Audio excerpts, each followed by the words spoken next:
Get ready for the worst pregnancy scare ever! You're watching Beyond the Trailers review of the Twilight Saga Breaking Dawn Part 1.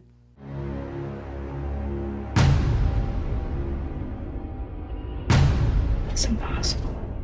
Whoa. The fetus isn't compatible with your body. It's too strong and fast growing. It's crushing you from the inside out. Your heart will give out before you can deliver. Back in the 1960s, a campy little horror novel called Rosemary's Baby gripped the mainstream imagination. It was turned into a movie by none other than Roman Polanski and was a huge box office success, not to mention cemented Mia Farrow's rising star. Now, 50 years later, another tale of supernatural sexuality has once again gripped our imagination, this time laced with the message of celibacy before marriage to reflect an increasingly religious mainstream. In Stephenie Meyer's Twilight series, teenage Bella Swan desperately wants to have sex with her vampire boyfriend, yet he refuses to do so until they are married. Yes, it's every parent's dream dating scenario for their kids, which is why so many parents actually take their kids to see the Twilight movies. But with Breaking Dawn Part 1, they're in for an awkward 2 hours as Bella and Edward, finally married, consummate their love, i.e. have crazy wild vampire sex.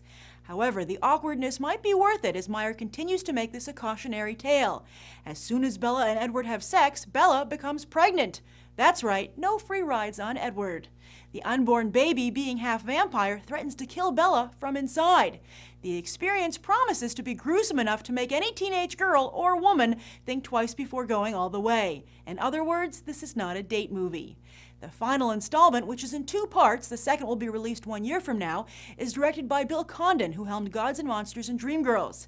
Yeah, the guy's all over the place creatively, but his one constant is that he keeps things classy and highbrow, 2 things the Twilight franchise could certainly use.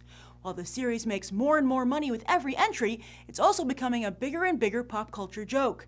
As a result, its 3 stars are eager to move on and are already working hard to distance themselves from the franchise, while still fulfilling their obligations to promote these final 2 films. So, will the addition of sex allow Twilight to mature, or will it just cause the franchise to jump the shark? Let's go find out. All right, so Jameson, you're a BTT viewer. A lot of BTT viewers have challenged me to find a guy who saw this movie. I found one. How was it? You kind of have to repress all of the, laughter and doubt and kind of embarrassment of seeing it. And, it's mildly enjoyable. Oh, good. How did you like it? I really liked it. There. Twilight Breaking Dawn. It was worth every moment I've been waiting to see it. It was wonderful. I even cried in the movie. I loved it. It was everything that I thought it was going to be. Oh, you read the books? Yes, 3 times. Oh, wow. This is the first movie I saw it. Oh, it is? Yeah. Oh, did you think you picked the right one? Yeah, it was good. It's better than True Blood or Vampire Diaries. Pretty good. Oh, why only pretty good? Well, I don't know, I guess because the opening scene was where Jacob takes off his shirt, so. You're like, I can leave. But there were some parts where it was definitely too cheesy, and I think that detracted from the movie. Was it that way in the book? Or No, did they do not it as much. They did it for the movie? Yeah, they did it for the movie. I read the book. I was sitting there like, open your eyes, but open your eyes, and finally she did, and it was red. I was like, yes. To me, this is the closest to the book this movie's based off the book. It's the closest. Do you think it's because they have more time, because they split it into 2? Yeah, I think that was the reason. It's helped bond me and my mom, so I think it's a Oh, positive really? thing. Oh, yeah. how so? How did?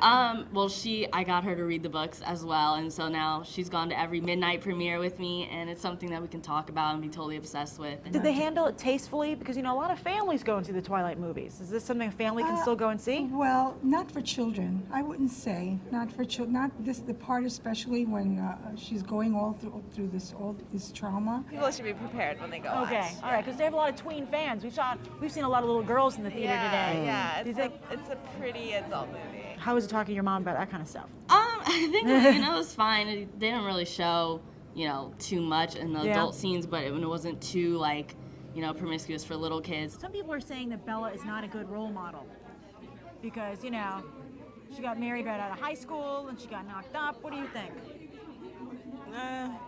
I've seen worse. They are too young. Yeah. Yeah. Yeah. But it's alright. It's like they look like they're 20, so. That's true. Yeah, they can play it off. The actors aren't too young. I think, you know, she's someone that's in love, and so she just, you know, she's fighting for her love, and that's a good thing to be. I think they need to do some research. There's a lot of people getting getting married at a young age. I got married at 20. So, Yeah.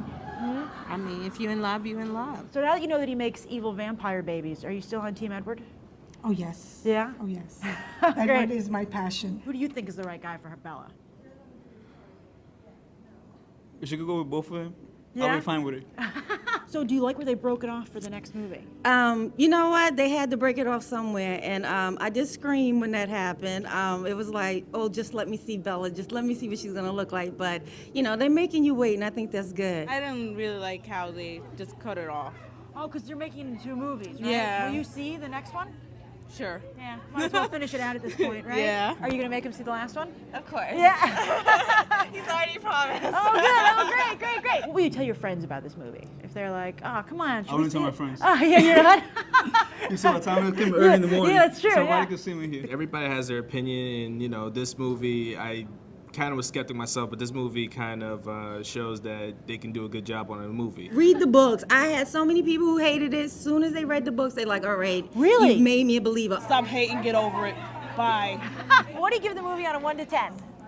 8. An 8? Okay, what do you give it on 1 to 10? A generous 6.5. I give it a 8 out of 10. Give it a 9. I'll give it a 9. An 8. Yeah, I'd give it a 9. 10. Oh, 10. I give it like a 10, 11. So fans say Twilight haters can suck it, as this latest entry gives them exactly what they want, and in return they give it a 9. I'm Grace Randolph reporting from Regal Ewok, and I hope you'll go beyond the trailer for these other top movies.